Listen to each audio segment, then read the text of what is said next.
Warning. I Need a Date for the Wedding is a horrible podcast made by two horrible sinners named Gibbs and Shaw. Gibbs used to be a wholesome girl until she got opinionated. Shaw used to be a good old boy until he got self-medicated. Now they're two no-good chuckleheads who embody everything wrong with their generation. All they talk about is sex, drinking, and primates for some odd reason. But if y'all have traditional morals like me, y'all go leave now and go do some hunting. Welcome, anyone and everyone listening out there. I'm Shaw. I'm Gibbs. She's trying to grow up. He's really not. And this is I Need a Date for the Wedding. Who's going to catch the bouquet? Who's going to catch the STI? You didn't ask, but you'll find out all that and more. Don't be shy. Because we're really not. And you probably shouldn't be listening to this at work. Yeah, so you know what? We're skipping the intro today because we are pressed for time. Hey, Gibbs, do you want to tell people? Do you want to tell the people listening why we are pressed for time today? I mean, it seems like you want to. Yes, so. I do. Thank you for giving me this opportunity. So we are pressed for time today because Gibbs was busy masturbating while we were supposed to be meeting up. Okay, yeah, I was masturbating. It's normal.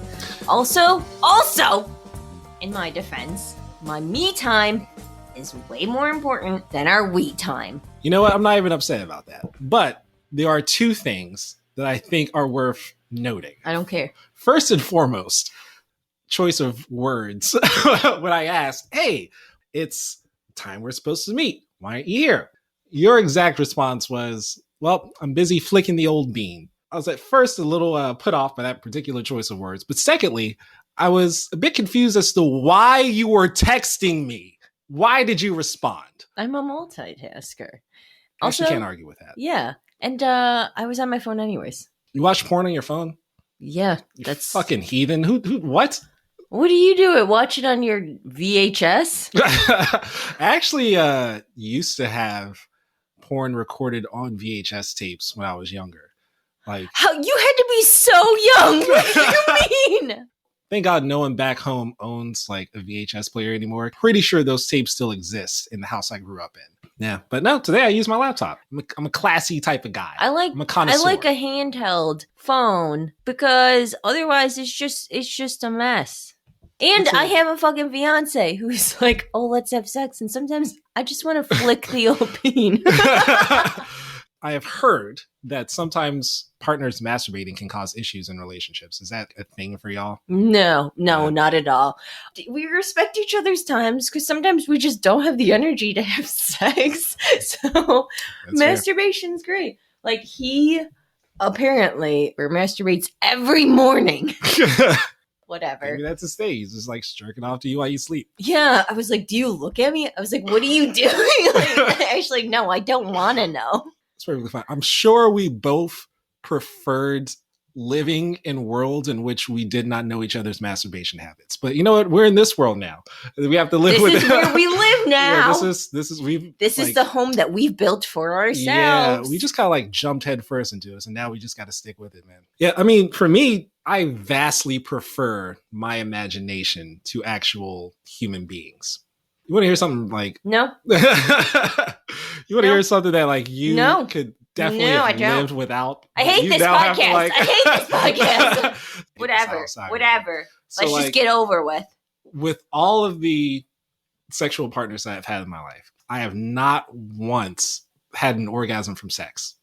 Only from masturbation. I cannot orgasm from sex. Part of that, I think, is because of like just a very instinctual dislike for people that I cannot overcome. Like, I think there's kind of a psychological block. On some level, I kind of despise the fact that another person is touching me. I hate this, but also... it's fascinating. A little. Do you fake an orgasm, or are you just like... Oh, I have faked orgasms before. You want to hear my fake orgasm noise? I do not, but you're going to do it. Yeah, it's like... it depends on, like, whether or not I want to see the person again, right? Like, if I don't want to see the person again, I'll make some absurd noise. Like a banshee? Right? If I never want to see the person ever again, then my fake orgasm noise sounds like someone just told me I won $100 million at the exact moment they told me my mom died of cancer. right? Really? it's like I love you. I hate that. and then sure enough, I will never see them again.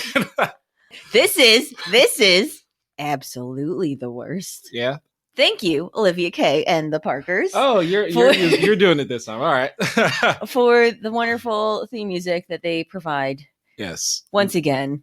Absolutely. Great segue. What were you watching, by the way? Porn. What do you mean? What? But I don't have like a specific like thing that I watch. I'm not into like old people. That's fair. So what do you search for? I really don't search for stuff too much because You just let it come to you. But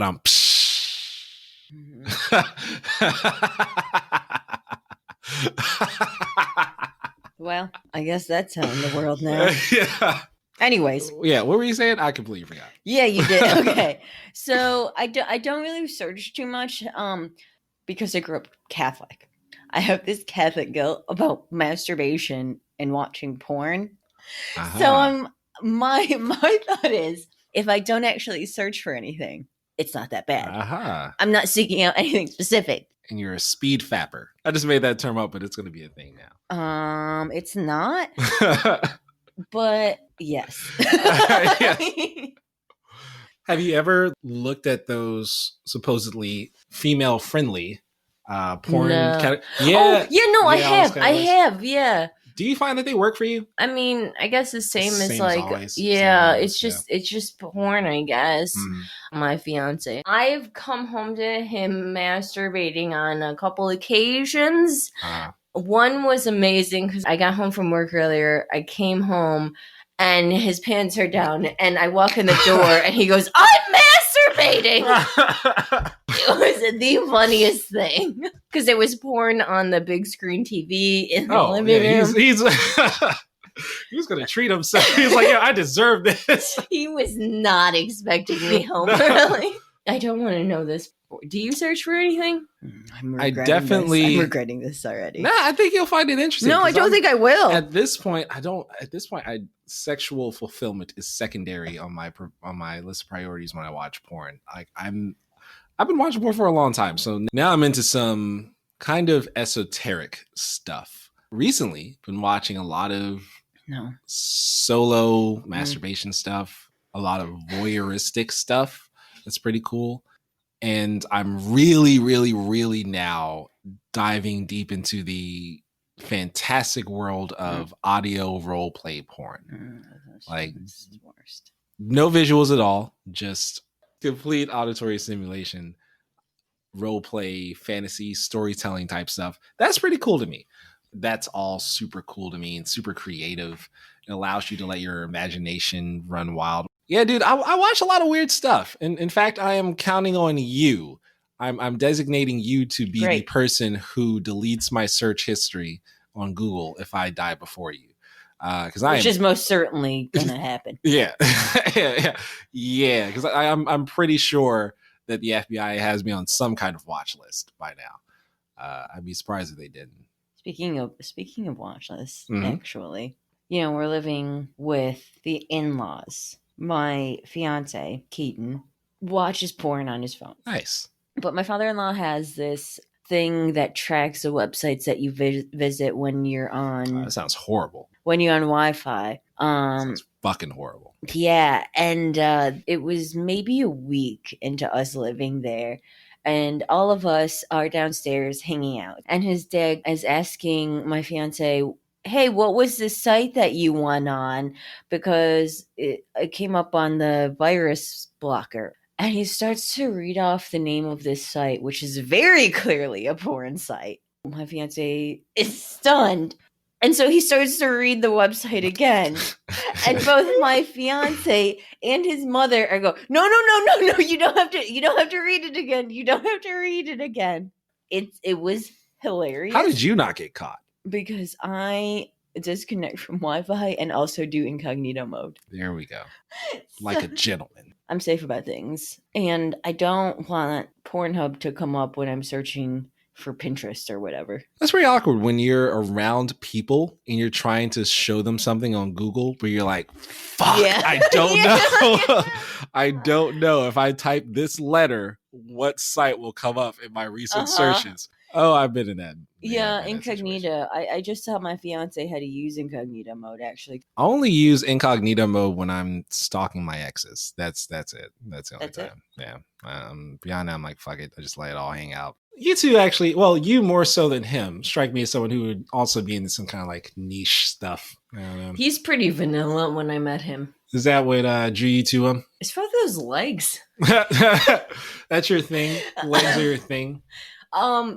Legs and clavicles. Yeah, that is niche. You're not surprised, though. If I did not know you, I would think that you were intentionally going for things that no one else on this planet would go for. But I know you well enough to know that's just you. Like that. Yeah, it's not intentional. I don't even think there's like fetish sites out there for clavicles and like that. There's got to be, right? And I guarantee you that site is run by like some Russian mob or some shit like that. It's just like a money laundering site. Yeah, they're like, no one will actually go on this site. Oh, wait. We have one hit. Yes. Clavicles. He's got beautiful clavicles. He's got beautiful legs. All right. What's your type? Like, what's your thing? I literally just described it. I'm like, there has to be something else. I'm like, there are a lot of people in the world, and most of them have clavicles and legs. Yeah, but they don't have nice clavicles and nice legs. I'm like into weirdos. How weird are we talking? I would like to say grungy, but it can also be interpreted as scummy. Caricature-looking people. That's interesting. Tell me more about that. I think that's just it. It's just like Shia LaBeouf circa like 2014. He was definitely in his sort of grungy, I might be losing my fucking mind phase then. Yeah, but just any time period, all over. That's what I'm into. Is age a factor at all for you in terms of what you look for? I was never into younger, mostly because like I'm real fucked up, so it takes a lot of work. Younger people aren't really equipped to deal with me. Okay, so what about you? Tell me, tell me about what you're into. If you can legally fuck it, I probably have. I've had a little bit of everything. I mean, you could legally fuck animals, so can't you? No. Is that illegal? I don't think that's not. That's not.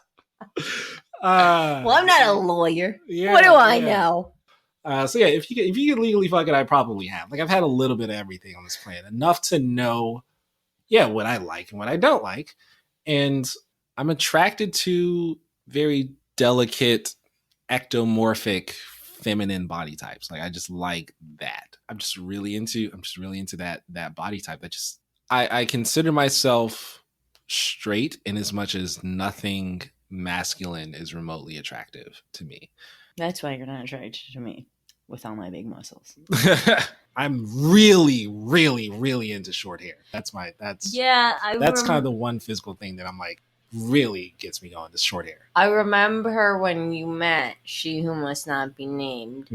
I was sitting at the bar waiting for you. There's a seat to my left open. It's the one open seat in the whole fucking bar. Uh-huh. Somebody taps me on my shoulder. I look to my left, getting ready to tell him to fuck off. And I see this person who is exactly my type. It's like 5'2", 5'3", short hair, kind of very lithe build, pointed, elfy sort of look to her. Yeah, I would say elf. Fucking and dick. She says, "Hey, is anyone sitting here?" I'm so shocked. I was like, this person just walked out of my fantasy. It took me a minute to respond. And then I was like, oh, yeah, no. Nobody's sitting here. I'm not saving this seat for anybody. You please fucking ass. Oh, I gave that seat up so fucking fast. Yeah, you did. I texted you and I told you this girl is my type exactly. Yeah, I was like, you still want me to come into the bar? Because I had just gotten there. Yeah. And he's like chatting with this human, if you can call her that. Essentially this like fucking boring ass political fucking discourse on like hair. I was like, oh my God, I'm so glad I have a beer for this. It's like, then like, yeah, it's just you were talking about how hair is political, and I'm just enjoying my beer. I think I had a pizza. Yeah, so if your type is Shia LaBeouf circa whenever, just think of my type as Emma Watson back when she had the pixie cut. Oh my, you just sprinkle a little bit of mental illness in there, and that is, You're literally the worst. oh my, that's the love of my life there. If that person exists in this world, I want them. That will be my date to your wedding if I can find that person. My very first crush was on Emma Watson, which I think is kind of standard fare for people of our generation. Millennials think she's hot. I think she was a lot of people's first crushes. They grew up with her. And then Wednesday Addams, or Christina Ricci playing Wednesday Addams. Yes, Christina Ricci's great. Mm-hmm.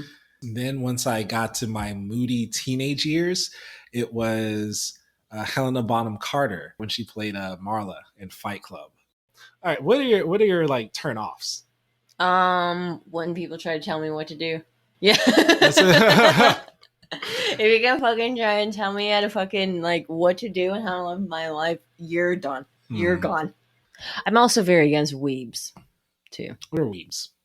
You know, those like fucking dickheads who are like super into Asians and stuff. Specifically, usually Japanese, but also Koreans, Koreaboos.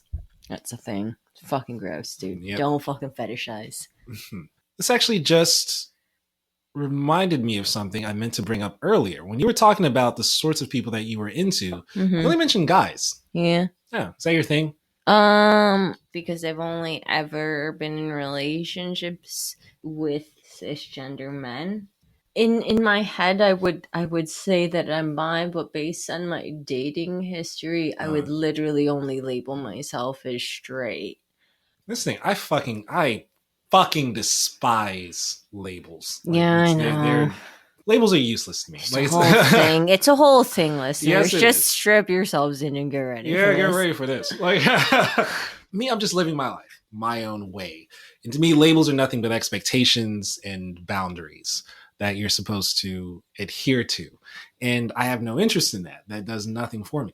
My existence is too complicated to be boiled down into, this particular box, this category. So I defy categorization. I despise labels. It just doesn't do shit for me. I think it helps other people attempt to simplify the complexity and the nuance of other human beings. But do we really need other human beings to be like simple? We're messy and confusing and contradictory, trying to label and categorize and stuff us in these little boxes. It doesn't do shit. Like, it doesn't help. I think all in all, well, there you have it.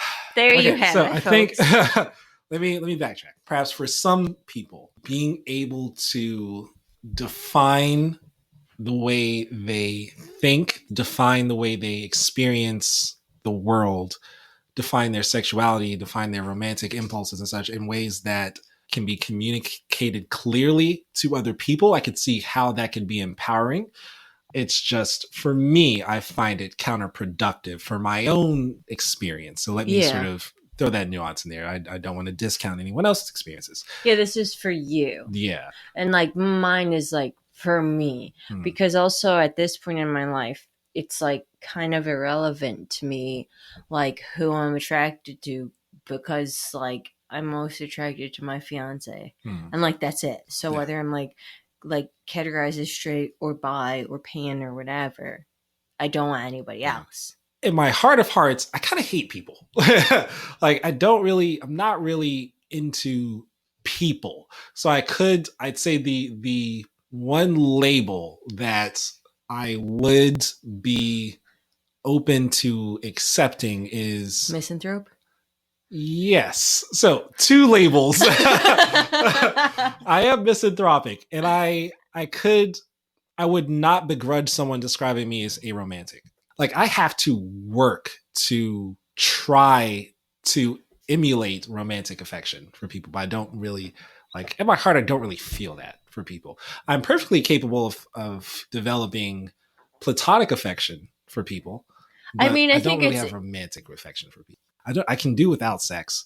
and I can do without romantic attachments. How about your fiance? Where does he fall on this sexual spectrum?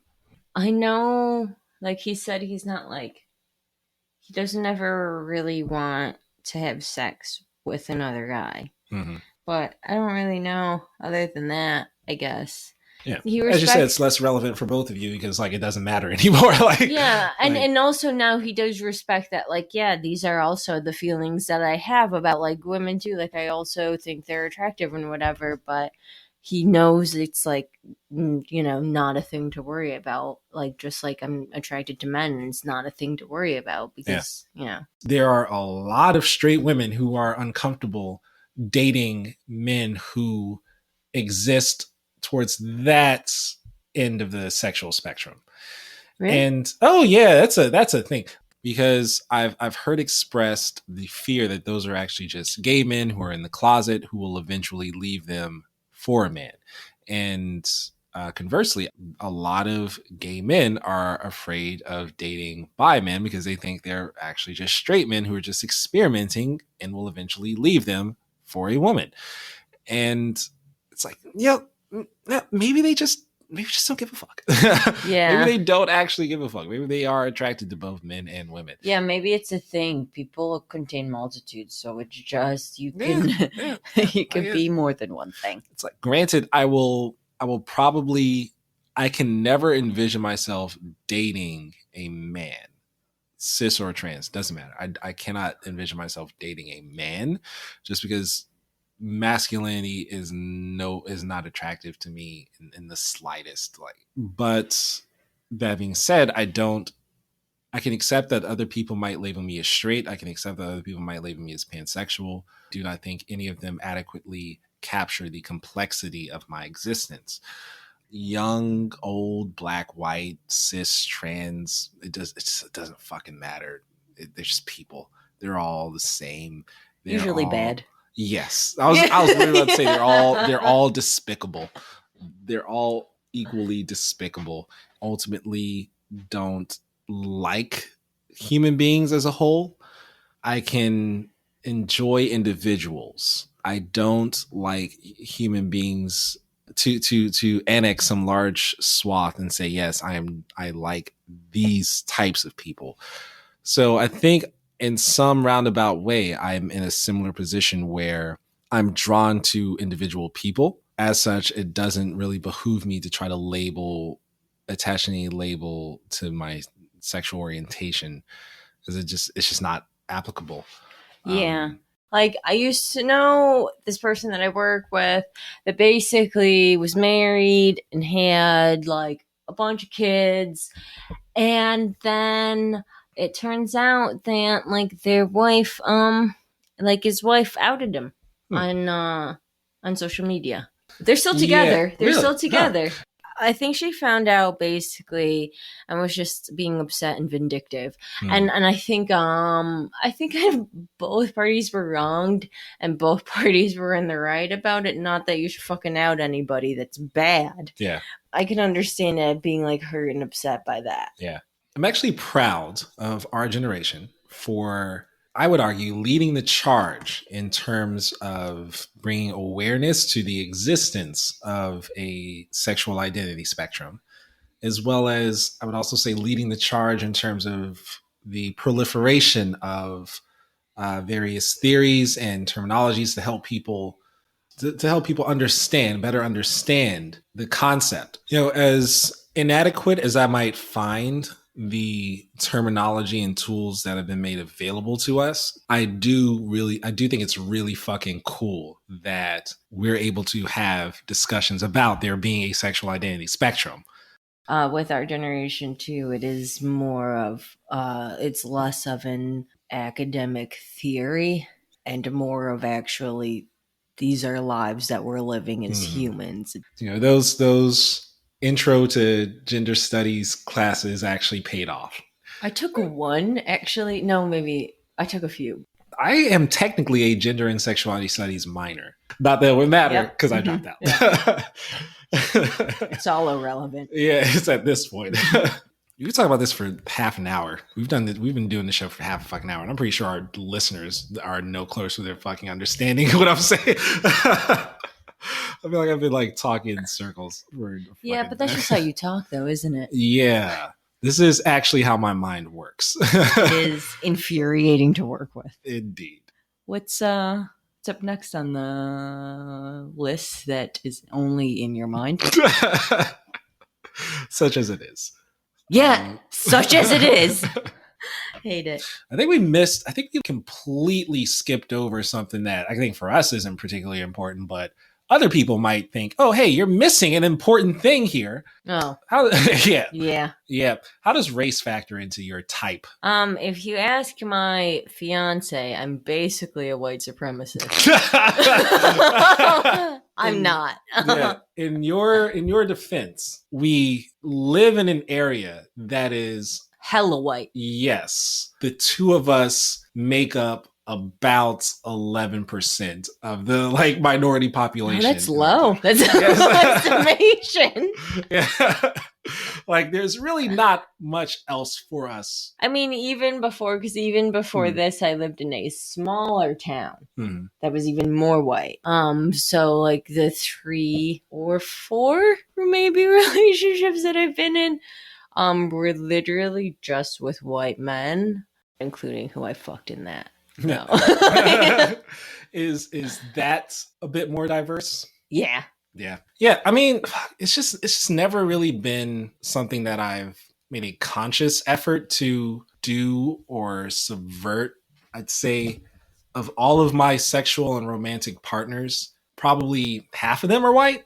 Yeah. And then the rest is a pretty maybe if I were dating people, race might be a bigger factor for me, but since I'm just fucking them, like I don't really give a fuck. It's all the same. I'm not invested in them emotionally enough that race and our cultural backgrounds matter. I think when I was younger, I was just very careless and reckless with who When you were younger? Yes. When I was younger, I was very careless and reckless with who I slept with. It was more about like I was one of those dickheads who was like, oh man, I have to sleep with X amount of people to be cool. Yep. Yeah, I was one of those guys. But to be fair, that's also inundated heavily in our culture. That's what we teach boys, is that to be adequate men, you have to fuck a ton of people. So yeah, I was just never picky. I don't know, how about you? You were in college for a long time. And college is supposed to be that time when you are supposed to experiment and try new things. Granted, you have also been in a relationship for a long time. I was only in college also for 6 years. Thank you. That's a while. Granted, I was also in college for 6 years. I didn't get a degree though. Jesus, as a matter of fact, I've mentioned before that I dropped out of the same college twice. Mm-hmm. And the first time, the night before I left campus, me being the dickhead that I was at the time, I was like, you know what I'm going to do? I'm going to spend this day hooking up with everyone I hooked up with that semester.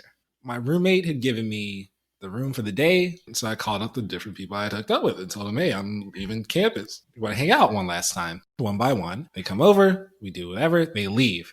It looked like the fucking opening ceremony at the Olympics. Like it was a very diverse assortment of people. The second to last person, let's call her Sarah. We have fun. Sarah's a really cool girl, cisgender girl, blonde hair, blue eyes. We hook up, she leaves. I call over the last girl. Let's call her Christy. Christy is a cisgender black girl, black hair. We start hooking up, right? I always hate this. I always hate so this is this. She goes down on me, and she's going at that for a little bit, for like just a couple of seconds, and then she stops, and I look down. I'm like, hey, are you okay? What's up? What's going on? She doesn't say a word to me. She's just looking at me, just staring at me. She reaches up and pulls a long strand of blonde hair out of her mouth. And And as I just said, she is not a blonde. There's nothing you can say to that. You can only just thank her for not biting off your dick at that moment in time. You should have been like, that was my sister's. And hope that she is so perplexed that time to leave. You make a run for it, yeah. Oh my God. I face palmed and just couldn't say a fucking thing. The moral of that story is, once again, I've had a little bit of everything. My sexual and romantic history is very, very diverse, filled with all different sorts of people, and I have been trash to each and every one of them. Well, and on that note, actually, I got a quick little thing, John. What do you got? What's up? Okay, so I've been with some people. I did hook up with a French guy. How was that? Well, his name was Woody. French. All right. Okay. That's a very French name, but is it? It's not. That was sarcasm. It was. Okay. So you hooked up with a French guy named Woody. And he couldn't keep his dick up. You're a fucking liar. You just made that whole shit.